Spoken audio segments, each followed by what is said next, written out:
The fence posts stood like silent sentries in the morning mist, and behind each post stood a warrior, motionless and staring directly at the modest farmhouse with an intensity that suggested they had been there for hours. 200 men stretched in both directions as far as the eye could see, their presence transforming a peaceful autumn morning into something that felt biblical in its impossible scale. Inside the house, a young man stood frozen at his window, his hand still clutching the curtain he had pulled aside to check the weather, his mind refusing to process what his eyes were clearly seeing. He had given away his coat yesterday to a shivering girl, had thought nothing more of the encounter except hoping she had made it home safely, and now an army stood at his property line for reasons he could not begin to fathom. His heart hammered against his ribs as he tried to remember everything he'd been taught about dealing with native peoples. Try to recall if there was some protocol for situations like this. Try to understand whether he should arm himself or surrender immediately, or simply wait to see what these warriors wanted from a solitary farmer who had never hurt anyone in his entire 23 years of life. If stories about unexpected consequences and the power of simple kindness resonate with you, consider subscribing to discover how one moment can transform everything you thought you understood about the world. The year 1751 found the Mohawk River Valley in a state of uneasy coexistence between expanding colonial settlements and the native peoples who had inhabited these lands for countless generations. Treaties existed on paper, boundaries were theoretically established, but the reality on the ground was far more complex and fraught with misunderstandings that could escalate into violence with terrifying speed. Young settlers like the one now staring in horror at the warriors lining his fence had grown up hearing contradictory advice about how to interact with native neighbors. Some voices counseling respect and fair dealing, while others preached suspicion and defensive aggression. The young man's name was Isaac Morgan, and he had inherited this small farm 8 months earlier when his father died suddenly from a stroke that gave no warning and left no time for final instructions or wisdom. Isaac had been the youngest of 4 sons, quiet and bookish in a family of robust practical men, and his father had never quite known what to do with a boy who preferred reading to hunting and who struggled with the physical demands of frontier farming. His 3 older brothers had all established their own homesteads or moved to larger settlements seeking opportunities, leaving Isaac alone to manage property he was poorly equipped to handle. The farm consisted of 40 acres partially cleared, a small cabin his father had built with his own hands, a barn that needed constant repairs, and a few animals that Isaac cared for with more anxiety than competence. He had no wife, no prospects for marriage given his awkward social skills and lack of confidence, and no clear vision for how to make this inheritance into something sustainable. He simply worked from dawn to dusk trying to maintain what his father had created, perpetually one disaster away from complete failure, surviving more through stubborn determination than any actual aptitude for agricultural life. The previous afternoon had been unseasonably cold, with rain that felt more like early winter than autumn. Isaac had been repairing a section of fence damaged by a fallen tree when he noticed movement near the creek that bordered his property. A young woman, clearly Mohican based on her dress and appearance, was struggling to climb the muddy bank after apparently crossing the swollen creek. Her clothing was completely soaked. She was shaking violently from cold, and she moved with the uncoordinated stumbling that suggested hypothermia was setting in dangerously. Isaac had not hesitated or deliberated. He dropped his tools and ran toward her, calling out to get her attention and slow her panic flight from whatever had driven her to cross the dangerous creek. When he reached her, she was barely able to stand, her teeth chattering so violently she could not speak coherently, her lips taking on the blue tinge that meant her body was losing the battle to maintain core temperature. Isaac knew almost nothing about Mohican customs or protocols, knew only that a human being was dying in front of him and that he possessed the means to help. He removed his heavy wool coat, the only winter garment he owned and one he could not afford to replace, and wrapped it around her shoulders. The coat was far too large, hanging almost to her knees, but it was warm and dry and immediately began serving its purpose. Isaac guided her toward his cabin, speaking in what he hoped was a soothing tone despite having no idea if she understood English. And once inside, he built up his fire and gave her the blanket from his own bed to supplement the coat's warmth. The girl appeared to be perhaps 16 or 17 years old, with delicate features and large dark eyes that watched him with a mixture of fear and gratitude. She accepted the hot tea he prepared, wrapping both hands around the cup and absorbing its warmth, and slowly the violent shaking began to subside as her body temperature stabilized. Isaac maintained respectful distance, not wanting to frighten her further, and tried to communicate through gestures that she was safe and welcome to stay as long as needed. After perhaps an hour, once her color had returned and the shaking had stopped completely, she stood with obvious intention to leave. Isaac tried to convince her to rest longer, to wait until she was fully recovered, but she seemed determined to go despite the continuing rain outside. She spoke in Mohican, words he could not understand but whose tone conveyed both thanks and urgency, and before he could react she was out the door and disappearing into the rainy twilight, still wearing his coat. Isaac had watched her go with mixed feelings of relief that she seemed recovered and concern about whether she would make it safely to wherever she was going in the continuing storm. He spent the evening shivering in his cabin without his coat, rationing wood for his fire because the supply was running low and he had not yet completed the arduous work of preparing enough fuel for the coming winter. He told himself the coat was a small price to pay for potentially saving a life, and he tried not to think about how he would manage the cold months ahead with only his lighter jacket for protection against the brutal temperatures that would soon arrive. Now, staring at the impossible sight of 200 warriors arrayed along his fence, Isaac felt his stomach drop with the certainty that his gesture had somehow caused terrible offense. Perhaps taking off his coat in her presence had violated some cultural taboo he knew nothing about. Perhaps touching her shoulder to guide her to his cabin had been interpreted as assault rather than assistance. Perhaps bringing her inside his home without proper chaperones had insulted her honor or her family's reputation. The possibilities multiplied in his panicked mind, each one suggesting he had committed some unforgivable transgression that now demanded retribution. He considered his options with growing desperation. He owned a rifle and a pistol, both in poor condition, but the idea of trying to defend himself against 200 warriors was absurd beyond contemplation. He could try to flee out the back door and run for the nearest settlement, but he would never make it far enough to reach help before being overtaken. He could barricade himself inside and hope they would eventually leave, but his supplies were limited and the warriors showed no sign of impatience or intention to depart. Every choice seemed to lead to the same inevitable conclusion, that he was going to die today for reasons he did not fully understand. Isaac forced himself to take several deep breaths, trying to calm his racing heart and think more clearly. The warriors had not attacked during the night, when he would have been most vulnerable. They were not advancing on his cabin or preparing obvious assault. They simply stood there watching, as if waiting for something specific to happen. Perhaps this was some kind of test or ritual he needed to respond correctly. Perhaps they were giving him an opportunity to come out and face whatever judgment they intended to deliver with dignity, rather than cowering inside like a coward. Making a decision that felt simultaneously brave and suicidal, Isaac smoothed his shirt, ran his fingers through his disheveled hair, and walked to his door. His hands shook as he lifted the latch, and he paused for one final moment of prayer to a God he was not entirely sure he believed in, asking for mercy or at least a quick death if mercy was not available. Then he pushed the door open and stepped out into the cool morning air to face the army that had come for him. The warriors remained absolutely motionless as Isaac emerged, creating an eerie tableau that felt more like a vivid dream than actual reality.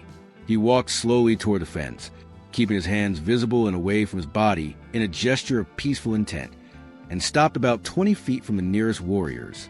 Up close, he could see the intricate patterns of their war paint, the quality of their weapons, and a disciplined bearing that spoke to extensive training and coordination. These were not random raiders, but organized forces under clear command structure, which somehow made the situation even more terrifying. From the center of the formation, a path opened as warriors stepped aside to create a corridor.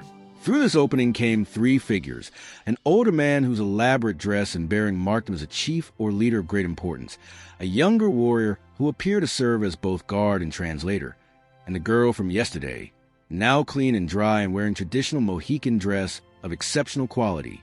She walked between the two men with her head held high, and when her eyes met Isaac's, he saw no fear or anger, but something that looked almost like amusement at his obvious terror. The chief stopped a respectful distance from Isaac and studied him for a long moment with eyes that missed nothing. Then he spoke in Mohican, his voice carrying the authority of someone accustomed to being obeyed without question. The younger warrior translated into English that was accented but perfectly comprehensible, and what Isaac heard made his understanding of the entire situation shift dramatically. The chief introduced himself as Odicte, leader of a significant Mohican band that controlled territories throughout this region, and the girl was his daughter Chenoa, his youngest child and one he treasured above all his other children. Yesterday, Odicte continued through translation. Chenoa had been traveling with companions when they were surprised by a sudden encounter with hostile warriors from a rival group.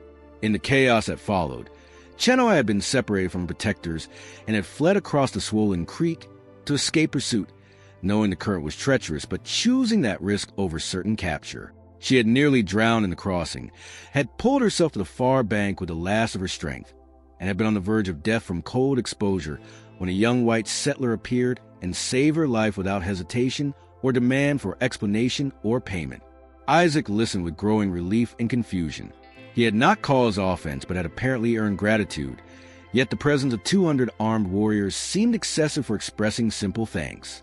Odicte seemed to read his bewilderment because he continued speaking, explaining with patient detail the significance of what Isaac's actions represented within Mohican culture and custom. A debt of life was the most sacred obligation their people recognized, and when that debt involved the chief's daughter, it carried implications that extended far beyond individual gratitude to encompass the entire community's honor. The translator explained that Odicte had assembled these warriors not to threaten but to witness, to formally acknowledge the debt, and to demonstrate the seriousness with which the Mohican people took such obligations.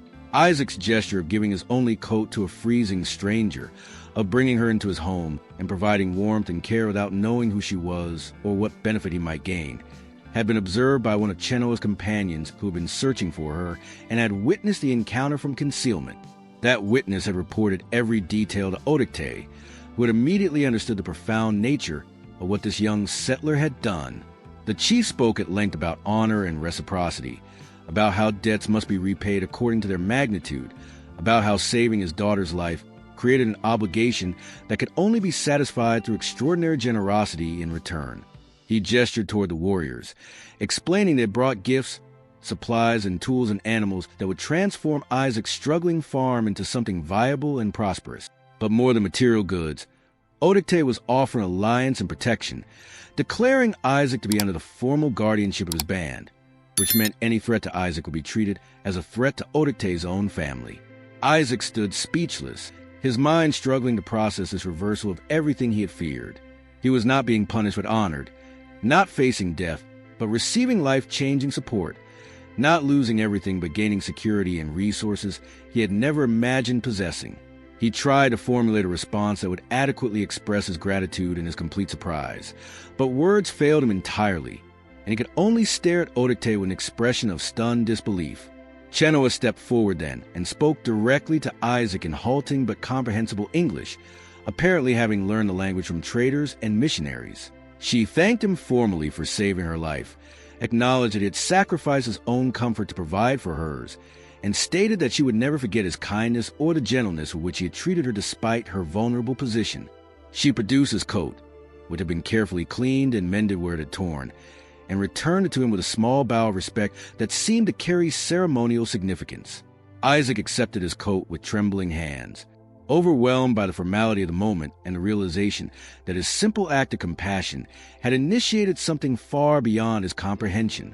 Odicte spoke again, and the translator conveyed an invitation for Isaac to witness the gifts being presented, to understand the full extent of what was being offered in recognition of the life debt.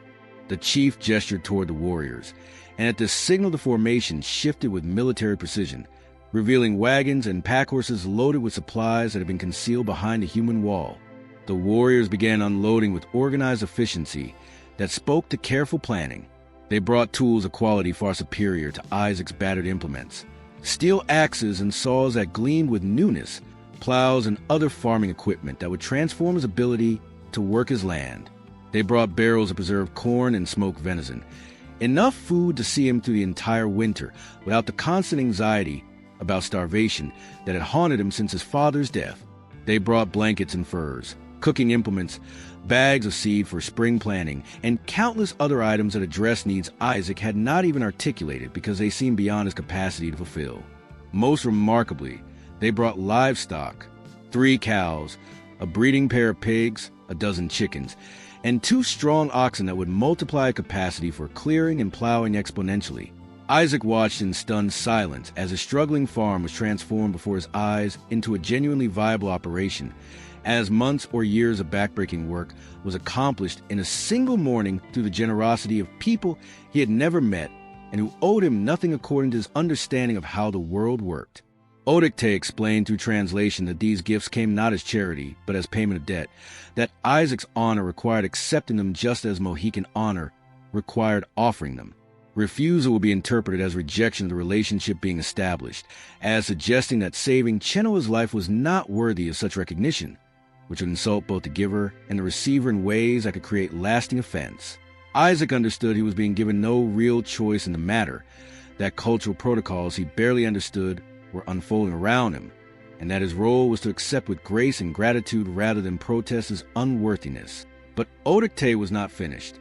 He spoke of ongoing alliance, of Isaac being formally adopted as a friend to his band, a protection that extended beyond material goods to encompass active defense if threats emerged. The chief emphasized that frontier life was dangerous for isolated settlers, that conflicts between colonial forces and various native groups created situations where neutrality was often impossible, and that having powerful allies could mean the difference between survival and catastrophe. By accepting this adoption, Isaac would gain security but would also incur responsibilities, obligations to deal fairly with Mohican traders, to share information about threats or opportunities, to serve as a bridge between cultures when circumstances required such mediation. The translator carefully explained the implications of what was being offered, making clear that this was not a simple transaction, but the beginning of a relationship that would shape the rest of Isaac's life. Some colonists would view his alliance with natives as betrayal or weakness, would question his loyalty to settler interests, and might even treat him with suspicion or hostility. But the protection of Odicte's band was genuine and powerful, more valuable than the approval of distant colonial authorities who had never offered Isaac any assistance during his months of desperate struggle. Isaac found his voice finally, speaking with sincerity that required no translation to convey. He told Odicte that he had given his coat to Chenoa because she was a human being who needed help, that he had expected nothing in return, and had in fact forgotten about the encounter within hours. He said he was deeply honored by the gifts and the alliance being offered, that such generosity exceeded anything he could have imagined, and that he would do his best to be worthy of the trust being placed in him. He acknowledged his ignorance about Mohican customs and protocols, expressing hope that his inevitable mistakes would be forgiven as he learned to navigate this new relationship properly. Odicte listened to Isaac's words, translated by the young warrior, and nodded with satisfaction. He stated that humility and honest recognition of ignorance were qualities that commanded respect, that many white settlers approached native peoples with arrogance born of assumed superiority, and that Isaac's willingness to learn suggested he possessed wisdom that education and experience would develop. The chief then invited Isaac to visit their village, to meet the broader community, and to receive instruction about their ways, so that he could fulfill his role as ally more effectively. Chenoa approached Isaac again and spoke more extensively this time, her English improving as she relaxed into conversation. She explained that she had been terrified when he first appeared yesterday, uncertain whether this white settler would help or harm her, and that his immediate kindness, without any expectation or demand, had moved her deeply. She said she had told her father that Isaac treated her with respect and gentleness that contradicted everything she had been taught to expect from colonists, and that her testimony had been crucial in Odicte's decision to extend such extraordinary recognition. Isaac felt his face flush with embarrassment at being praised for what seemed like basic decency. He told Chenoa he was simply glad she had survived, that he had worried about her throughout the evening, wondering if she had reached home safely, and that knowing she was well was reward enough without any need for material compensation. His sincerity was obvious, and Chenoa smiled with genuine warmth, stating that his character validated her father's judgment and her own instincts about his trustworthiness. The warriors completed their unloading and began departing as silently as they had arrived, their formation dissolving as men melted back into the forest with practiced stealth. Within an hour, only Odicte, the translator, Chenoa, and a small honor guard remained.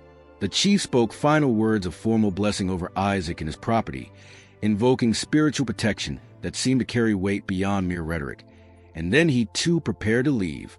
Before departing, He clasped Isaac's shoulder in a gesture of acceptance that transcended language, and Isaac found himself profoundly moved by the recognition from this powerful leader who had every reason to view settlers as enemies but had chosen instead to honor individual character over group identity. Chenoa lingered a moment longer, and in that brief privacy, she told Isaac something that would echo in his mind for years to come. She said that her people were facing impossible pressures, that their traditional lands were shrinking under colonial expansion, and that finding white allies who saw them as human rather than obstacles was crucial for their survival. She stated that Isaac's simple act of kindness had given her father hope that bridges between their peoples were possible, that not all settlers were consumed by greed and hatred, and that perhaps a future existed where coexistence was imaginable. Then she followed her father into the forest, leaving Isaac standing alone amid the transformed landscape of his farm. The following weeks brought challenges Isaac had not anticipated. Word spread quickly through the settler community about the dramatic display of Mohican warriors at his property, and reactions ranged from curiosity to outright hostility. Some neighbors came to examine his new livestock and equipment with obvious envy, asking questions about how he had acquired such wealth and whether he was trading with natives in ways that undercut other settlers' interests. Others warned him that accepting gifts from Indians was dangerous, that he was making himself a target for violence from groups hostile to natives, and that his alliance might bring trouble to the entire region. Isaac navigated these confrontations with a patience he had not known he possessed, explaining repeatedly that he had simply helped someone in distress, and that the response had been as surprising to him as to anyone else. He emphasized that he had no political agenda, no schemes to profit from native connections, and no interest in involving himself in the complex conflicts that plagued the frontier. He was simply a struggling farmer trying to survive, and if that survival now depended on maintaining good relations with Mohican neighbors, then he would honor those relationships with the same integrity he tried to bring to all his dealings. Some settlers accepted his explanations and even expressed grudging admiration for his good fortune. Others remained suspicious, viewing his sudden prosperity as evidence of something underhanded or treasonous. Isaac learned to live with this mixed reception, understanding that frontier society was too fragmented and paranoid to ever reach consensus about anything, and that trying to please everyone would only ensure pleasing no one. He focused instead on the practical work of transforming his farm into the viable operation that Odicte's gifts had made possible. The following spring, Isaac accepted Odicte's invitation to visit the Mohican village.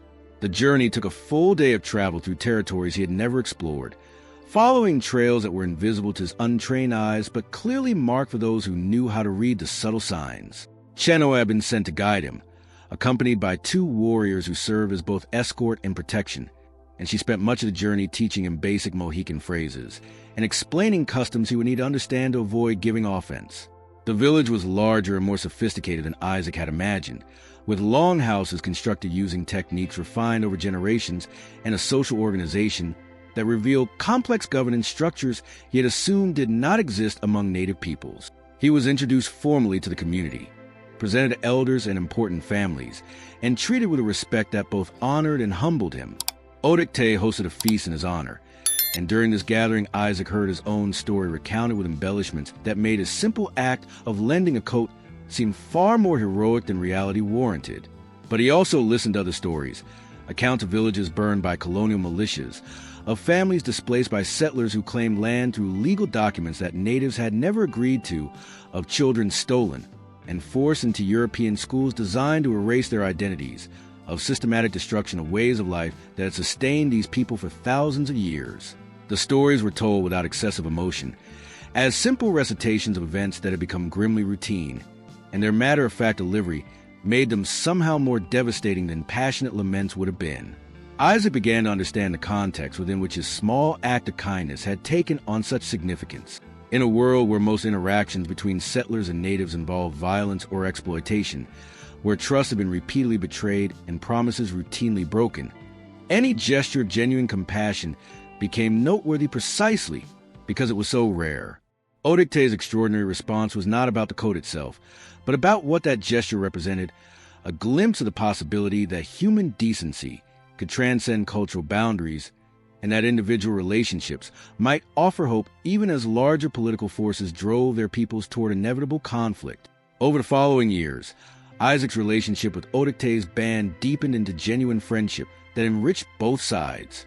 He learned agricultural techniques from Mohican farmers that increased his yields dramatically, and he shared European tools and methods that they found useful. He served occasionally as informal translator and mediator when disputes arose between native traders and settler merchants, using his trusted position with both groups to facilitate fair resolutions. He warned Odicte about hostile militia organizing in nearby settlements, giving the community time to evacuate or prepare defenses that saved lives. Chenoa became a regular visitor to Isaac's farm, often bringing her younger siblings to trade goods or simply to enjoy the friendship that had developed from that rain-soaked encounter. She taught him more of her language and customs, expanding his understanding far beyond the superficial knowledge most settlers possessed. She shared stories about Mohican history and spirituality, about the deep connections her people felt to these lands that Europeans viewed as empty wilderness to be conquered and exploited. Through her patient instruction, Isaac began to see the landscape differently, to recognize the layers of meaning and memory that every hill and stream carried for people whose ancestors had lived here since time immemorial. Isaac never married, though not for lack of opportunities that began appearing once his farm became prosperous and word spread about his character and capabilities. Several settler women expressed interest, and their families made subtle inquiries about his availability, but somehow none of these potential matches felt right to him. He found himself increasingly uncomfortable in settler society, alienated by the casual racism and violent rhetoric that dominated conversations about native peoples, unable to participate in discussions that dehumanized people he had come to know and respect as individuals. There were whispers, of course, speculation about why a young man with good prospects remained unmarried, suggestions that perhaps his relationship with a Mohican girl involved more than simple friendship. Isaac ignored these rumors, knowing that his actual feelings for Chenoa were too complex to be reduced to simple categories. He cared for her deeply, admired her intelligence and strength, and valued her friendship as one of the few genuine connections in his life. Whether that constituted romantic love or something else entirely was a question he could not answer and saw no need to resolve. As colonial pressure intensified throughout the region and conflicts escalated into violence that neither side seemed able to control, Isaac's position became increasingly precarious. Settlers who had tolerated his native connections began demanding he choose sides explicitly, insisting that neutrality was impossible and that maintaining friendships with Indians constituted betrayal of his own people.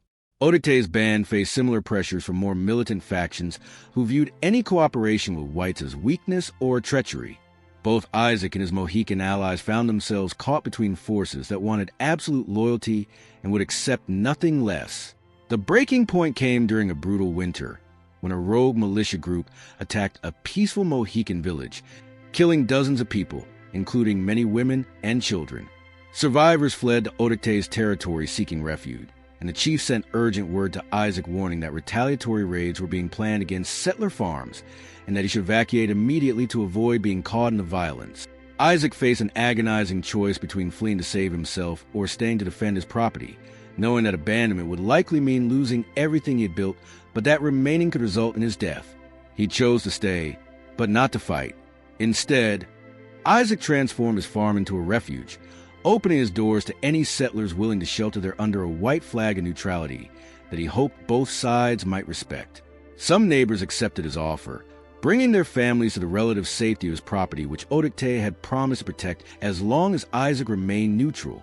Others rejected his gesture with contempt, choosing to join militia groups preparing for offensive action against native villages. The conflict that followed was brutal and brief, with atrocities committed by both sides that left the region traumatized and relationships poisoned for generations. Isaac's farm became a strange island of peace amid the chaos, defended by Odicte's warriors from external threats, while providing shelter to settler families who chose neutrality over violence. When the immediate crisis passed and an uneasy truce emerged from exhaustion rather than resolution, Isaac's property had survived intact while much of the surrounding area lay in ruins. In the aftermath, Isaac found himself more isolated than ever from settler society, viewed by many as a traitor who had sided with savages against his own people. But it also earned deeper respect from Mohican communities who recognized that he had risked everything to maintain principles of peace and humanity when war fever had made such positions nearly impossible to sustain. Odicte honored Isaac formally in a ceremony that adopted him fully into the band, giving him a Mohican name that translated roughly as man who gives warmth, a reference to that original coat, but also to his broader character. Chenoa told Isaac during that ceremony that he had become a living example of what her people hoped might be possible, that his existence proved not all colonists were enemies, and that his choices gave them reason to continue seeking peaceful coexistence despite overwhelming evidence that such efforts were futile. She said this with sadness rather than celebration, acknowledging that one good man could not counterbalance the systemic forces destroying her people, but insisting that his witness mattered nonetheless as a reminder of humanity's better possibilities. Isaac lived to old age, continuing to farm his land and maintain his bridge position between cultures that were increasingly incompatible. He watched as Odicte's band and other Mohican communities were steadily pushed westward, their territories shrinking until they existed more in memory than in physical space. He mourned as friends died or disappeared, as the vibrant culture he had come to appreciate was systematically dismantled by policies designed to erase native identity. He bore witness to catastrophe he could not prevent, offering what small resistance his individual actions could muster, while understanding it was nowhere near enough. When Isaac died at 68, he was buried on his farm with ceremonies that blended settler Christian traditions and Mohican spiritual practices in ways that honored both his heritages. Chenoa, herself elderly by then, spoke at his funeral about the rainy day when a terrified girl had encountered unexpected kindness, about how that single moment of compassion had rippled outward in ways neither of them could have predicted, creating connections that persisted even as the world around them became increasingly hostile to such bonds. She emphasized that Isaac had proven that individual character mattered, that one person's choices could create spaces of humanity within larger systems of cruelty, and that his legacy was not measured in material accomplishments, but in the relationships he had honored and the principles he had refused to abandon. The story of Isaac and his coat became one of those frontier legends that persisted in regional oral traditions, told in varying forms by descendants of both settlers and native peoples who recognized in it something essential about human potential for connection across vast divides. Some versions emphasize the dramatic appearance of 200 warriors and the extraordinary gifts. Others focus on the ongoing alliance and the refuge Isaac provided during violent conflicts, but all retain the core truth that a shy young farmer had given his only coat to a freezing stranger, and that simple gesture had mattered in ways that extended far beyond warmth on a cold day. Thank you so much for watching this powerful story about how one moment of selfless compassion can create bonds that transcend cultural boundaries and withstand the forces trying to divide us. If this tale resonated with you, please subscribe to our channel and hit that notification bell to never miss another story about courage, humanity, and the unexpected power of simple kindness. Give this video a thumbs up if you believe that individual actions matter, even when larger systems seem overwhelming and unchangeable. Share this story with someone who needs encouragement to act with compassion despite uncertain about consequences, or with anyone who believes that building bridges between different communities is worth the cost. Leave a comment telling us about times when small acts of kindness created unexpected connections, or about relationships that cross cultural boundaries and enrich your understanding of our shared humanity. Your stories build a community committed to recognizing that we are all connected, that every gesture of genuine care creates possibilities that extend beyond what we can see, and that choosing compassion over indifference can transform not just individual lives, but the entire fabric of how we relate to each other across our differences.